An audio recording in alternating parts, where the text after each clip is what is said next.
افسوس کے ساتھ یہ کہنا پڑتا ہے کہ اس ملک میں اکثریت کو پتہ ہی نہیں ہے کہ اسلام کا نظام ہے کیا. کسی کو نہیں پتہ اسلام کسے کہتے ہیں. بس چند نماز روزہ زکوٰۃ ان چیزوں پر ہم نے بس اپنی زندگی کو بنا لیا ہے، بس یہی ذہن میں ڈال دیا ہے کہ یہی اسلام ہے. اگر یہی اسلام ہے تو پھر محمد رسول اللہ صلی اللہ علیہ وآلہ وسلم نے ریاست مدینہ کیوں کر قائم کی؟ جب ہم اسلامی نظام کو نافذ کریں گے تو یہاں پر ہم اللہ کے بنائے ہوئے ہر قانون کو نافذ کر سکیں گے.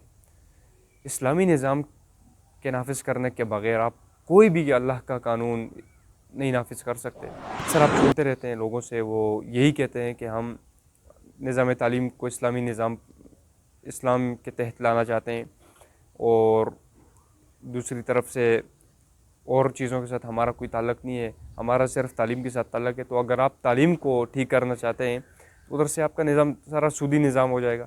اسی لیے ایک نظام کے بجائے جزوی تبدیلی کے بجائے ہم کلی تبدیلی کیوں نہیں لاتے، پورے نظام کو ہی کیوں نہیں بدل دیتے؟ اس کے لیے ایک بہت بڑی محنت کی ضرورت ہوگی. یہ بہت ایک محنت طلب کام ہے، اس کے اندر جانیں بھی جائیں گی، قربانیاں ہوں گی، تب ہی اسلامی نظام آ سکے گا. محمد صلی اللہ علیہ وآلہ وسلم نے جس طرح اسلام کا نظام نافذ کروایا، اس طریقے پر اگر ہم چلیں گے تو انشاءاللہ یہ نظام نافذ ہو جائے گا.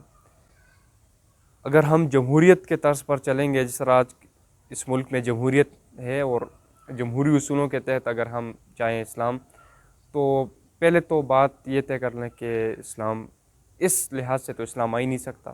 کوئی مذہبی جماعت جو اسلامی نظام کے نفاذ کا دعویٰ کرتی ہے وہ تو اس طرح آ ہی نہیں سکتی. اکثریت میں بالفرض آ بھی جائے بڑی محنت کے بعد تو پہلے 2.5-3 سال تک تو وہ کوئی قانون سازی بھی نہیں کر سکتی. یعنی اس کے پاس تو قومی اسمبلی میں ایوان زیری میں تو اس کے پاس اکثریت ہوگی، لیکن ایوان بالا میں سینٹ کے اندر اس کے پاس کسی قسم کا جو ہے نا وہ اس طرح اختیار نہیں ہوگا، اس کی اکثریت تو نہیں ہوگی. 3 سال تک تو وہی پرانے سینیٹر ہوں گے.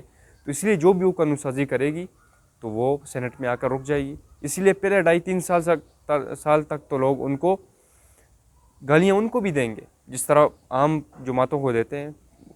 سب نے ہی دعویٰ کیا تھا ہم اسلام نافذ کریں گے، تو آج آپ دیکھ لیں کس نے اسلام نافذ کیا ہے. تو اسی طرح سب کو گالیاں پڑیں گی، سب کو گالیاں ہی پڑنی ہیں.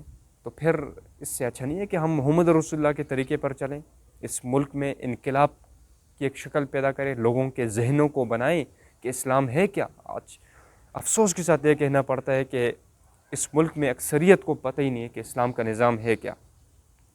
کسی کو نہیں پتہ اسلام کسے کہتے ہیں. بس چند نماز روزہ زکوٰۃ ان چیزوں پر ہم نے بس اپنی زندگی کو بنا لیا ہے، بس یہی ذہن میں ڈال دیا ہے کہ یہی اسلام ہے. اگر یہی اسلام ہے تو پھر محمد رسول اللہ صلی اللہ علیہ وآلہ وسلم نے ریاست مدینہ کیوں کر قائم کی؟ اصل میں یہ جو تعلیم لوگوں کو دینی ہے اس کی ضرورت ہے کہ ہم لوگوں کو ایجوکیٹ کریں اس معاملے میں. لیکن بدقسمتی سے یہ عام علماء کو بھی نہیں پتہ، اگر پتہ ہے تو وہ بیان بھی نہیں کرتے اس طرح سے، کیونکہ ظاہر سی بات ہے یہ باتیں تو پھر لوگ کہیں گے سیاسی ہے. تو میں پہلے بھی عرض کر چکا ہوں کہ اسلام سے سیاست جو ہے نا وہ نہیں ہٹائی جا سکتی. سیاست اسلام کے اندر ہی ہے، اسلام کی روح ہے. اگر سیاست کو آپ ہٹا دیں تو پھر تو اسلام بالکل ایک مذہب کی شکل اختیار کر لے گا. اور مذہب اور دین میں بڑا فرق ہے. مذہب چند رسومات کا نام ہے اور دین پورے نظام زندگی کا نام ہے. بڑے فخر سے ہم کہتے ہیں کہ ہم اسلام جی بڑا اچھا ہمارا دین ہے اور پورے نظام زندگی ہے، تو پھر اس کو نافذ کیوں نہیں کرتے، اس کے لیے کوششیں کیوں نہیں کرتے؟ یہی وجہ ہے کہ ہمیں اسلام کے نظام کے لیے اور اس کے نفاذ کے لیے ہم نے تگ و دو کرنی ہے. یہ جد و جہد ہم نے کرنی ہے، اور ہم نوجوانوں نے اس طرح اپنے ذہنوں کو تیار کرنے، نظریاتی طور پر ہم نے اسلام کے ساتھ مخلص ہونا ہے اور اسلام کے نظام کو ہم نے نافذ کرنا ہے.